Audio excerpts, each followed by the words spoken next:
अम्मा बाद फ़अऊज़ु बिल्लाहि मिनश्शैतानिर्रजीम बिस्मिल्लाहिर्रहमानिर्रहीम या अय्युहन्नास कुलू मिम्मा फ़िल अर्दि हलालन तय्यिबा वला तत्तबिउ ख़ुतवातिश शैतान इन्नहु लकुम अदुव्वुम मुबीन आमन्तु बिल्लाहि सदक़ल्लाहुल अज़ीम व सदक़ रसूलुहुन नबियुल करीम। अल्लाह ताला जी ज़ात बाबरकात जो इरशाद आहे या अय्युहन्नास ए इंसानो कुलू मिम्मा फ़िल अर्दि हलालन तय्यिबा खाओ ज़मीन जे अंदरि जेको पाक ऐं हिलाल आहे उहो खाओ।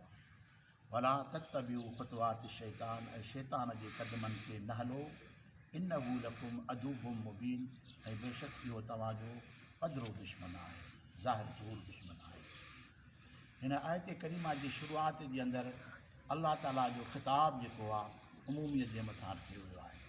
यानी या अय्युहन्नास हे इंसानो कुलू खाओ मिम्मा फ़िल अर्दि हलालन तय्यिबा ज़मीन जे अंदरि जेको पाक ऐं हिलाल आहे उहो खाओ।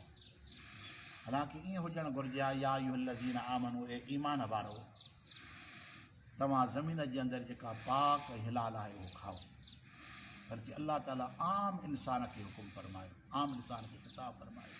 हिन में इहो राज़ रखियलु आहे त हराम खाइणु रुगो मुस्लमानी जो मसइलो न आहे, बल्कि इंसानियत जो मसइलो आहे। हराम जेको खाए थो इहा इंसानियत जी तौहीन आहे। जो अल्लाह हुनखे अशरफुल मखलूक़ात बणायो आहे, इन खे त रुगो हिलाल मुसलमान खे खाइणो आहे, न, हर इंसान जे लाइ उहा ख़ुराक जेका हुनजे लाइक़ु हुजे, जेका क़ाबिल हुजे, उहा हुनखे खाराए। ईअं न चइजे हे ग़ैर मुस्लिम आहे, मुसलमान त न आहे, हिनखे पाक खारायूं, हिनखे पलीत खाराए सघूं था छो जो ग़ैर मुस्लिम आहे। इस्लाम जे अंदरि इहो हराम आहे। यानी हराम खाराइणु जीअं पाण खे खाइणु हराम आहे, अहिड़ी तरह सां ग़ैर मुस्लिम खे हराम खाइणु बि हराम आहे। अल्लाह ताला जी ज़ात बाबरकात इरशाद फरमायो त इंसानो हिलाल खाओ ऐं पाक खाओ। उलमा इकराम फरमाए त हिलाल ऐं पाक में कहिड़ो फ़र्क़ु आहे। हिकिड़ो छेलो बीठो आहे साम्हूं जो हिलाल आहे, पर पाक तॾहिं थींदो जॾहिं असां हिनखे ज़िबह कंदासीं। जेसिताईं हुनखे कोठो न आहे तेसिताईं पाक न आहे। कोण खां पोइ हिलाल बि थी पवंदो, पाक बि थी पवंदो। हिकु इन मां मुराद इहा आहे। ऐं कई ख़ुराकूं असांजे साम्हूं अचनि थियूं पियूं, मसलन नाजाइज़ आहिनि, नाजाइज़ आहिनि। मसलन चोरी जो ॿकरो आहे, चोरी आहे न, पर ॿकरो त हिलाल आहे, पर इहो खाइणु हराम आहे छो जो इहो पाक न आहे हिलाल पर पाक न आहे। जेकॾहिं हिकिड़ो हिलाल जानवर आहे पर ग़सब करे कंहिंखां खसे करे ऐं उहो खाए थो या खाराए थो त इहो उनजे लाइ जाइज़ न आहे। अहिड़ी तरह सां ॿियूं जेकी बि रोज़ी जा असबाब आहिनि जेके नाजाइज़ तरीक़े सां हासिलु कया था वञनि, मसइला रुश्वत आहे, व्याज आहे, ज़बरदस्ती आहे, सीनाज़ोरी आहे, कंहिंखां खसे ग़सब करे खाइणु आहे, कंहिंजी मिल्कियत ते कब्ज़ो करे मुसलत थी करे उनजी मिल्कियत खे पंहिंजे रजिस्ट्री करे पंहिंजी मिल्कियत में दाख़िल करे खाए थो पियो। इहे सभु तरीक़ा हराम जा आहिनि। जेको अल्लाह ताला जी ज़ात बाबरकात इरशाद फरमाए थो पियो त इंसानो त पे जॾहिं इंसानियत जे लाइ इहो कानून आहे त मुसलमान जे लाइ त अञा मथे चइबो न साईं, छोजो असां मुसलमान आहियूं। ख़ुदा माण्हूअ खे, इंसान खे हराम खाइणु नथो छॾे, मुसलमान खे कीअं छॾींदो। मुसलमान जो मक़ाम त आम माण्हू खां मथे आहे, छोजो हुन में ॾींहुं राति जो फ़र्क़ु आहे, वॾो फ़र्क़ु आहे। पर अल्लाह ताला इंसान खे लाइ बि पसंदि नथो फरमाए त तोखे इंसान बणायो अथऊं, भले तूं कहिड़े बि जहान में आहीं, पर तुंहिंजे लाइक़ु न आहे जो तूं हराम खाईं, इहो तुंहिंजे शान जे मुताबिक़ न आहे। जॾहिं मुसलमान थियण खां पोइ त असांजो मयार मथे थी वियो, असां उन्हनि खां अलॻि थी वियासीं, त हाणे इहो फ़ैसिलो त असांखे करिणो आहे न त असां कहिड़ी रोज़ी खाऊं, असांखे कहिड़ो खाधो खाइणु घुरिजे। हज़रत सअद बिन अबी वक़ास रज़ी अल्लाह ताला अन्हु नबी करीम सल्लल्लाहु अलैहि वसल्लम जो सहाबी सॻोरो आहे। हबीब करीम सल्लल्लाहु अलैहि वसल्लम जी बारगाह में अर्ज़ थो करे त सुहिणा महबूब मुंहिंजे लाइ दुआ घुरो त मां मुस्तजाब दावत थी वञा। मुस्तजाब ते दावत मां मुराद छा, जेका दुआ मां घुरां अल्लाह मुंहिंजी क़बूल फरमाए। साहबी अर्ज़ कयो त सुहिणा मुंहिंजे लाइ तव्हां दुआ घुरो त अल्लाह ताला मूंखे ही मक़ाम अता फरमाए, दुआ जेका बि मां रब जी बारगाह में घुरां मुंहिंजी बि क़बूल करे, पर ॿिए जे लाइ घुरां त बि उहा क़बूल फरमाए। जॾहिं साहबी सॻोरे महबूब करीम सल्लल्लाहु अलैहि वसल्लम जी बारगाह में अर्ज़ु कयो, पाण फरमाए त या सअद हीअं कर जो पंहिंजे पेट खे हराम खां बचा, पंहिंजे पेट खे हराम खां बचाए तूं मुस्तजाब दावात पढ़जी वेंदी। तुंहिंजे पेट में हिलाल हूंदो त तुंहिंजूं दुआऊं अलाह ताला जी बारगाह में क़बूल थींदियूं। पोइ अॻिते पाण फरमायूं त जंहिंजे पेट जे अंदरि हिकिड़ो गिरह यानी हिकिड़ो लुक़मो हराम जो आहे त 40 ॾींहंनि ताईं ख़ुदा ताला उनजी दुआ खे इबादत खे क़बूल न कंदो आहे।